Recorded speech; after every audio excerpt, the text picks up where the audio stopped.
The operations that we've talked about so far, the read and write, always occur from the beginning of the file. Well, that's not always practical. If we're going to do a random access setup where we need to go into the middle of the file and read a record or add a number of records or replace information in a record in a file, and we don't have a nice database to work with or anything, we need a way of seeking our way back and forth. It's called seeking because the head on the disk drives would seek location. So we're going to do an lseek, and it returns a long, and lseek moves the current read-write location to anywhere within the open file. Obviously have to have a file already open. The offset in the lseek call is the number of bytes to move the selector. Now when you first open a file, the selector is at the beginning of the file.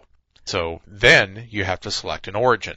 And the origin can be 0, that we're going to take an offset jump from the start of the file. If the origin is 1, we are going to move forward a number of bytes. And if you do a negative number with the 1, you will back up in the file from your current position. And then if you select a 2 for your origin, the number 2, that goes to the end of the file and runs backwards. So if you want to rewind a file, you've been running through it and you want to get back to the beginning of it, you can do a lseek 00, and that will go from the start of the file 0 bytes. If you want to jump to the end of the file and be able to append to it, well then you do an offset of 0, origin of 2 from the end of the file. So you'll go out to the end of the file marker and move 0 positions, and now you're ready to add a new record.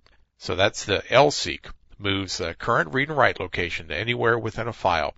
You probably won't have to use this very much because most people that are doing this kind of record handling work with databases now. They let the database take care of all the file handling and all of that sort of overhead for them. But that's lseek.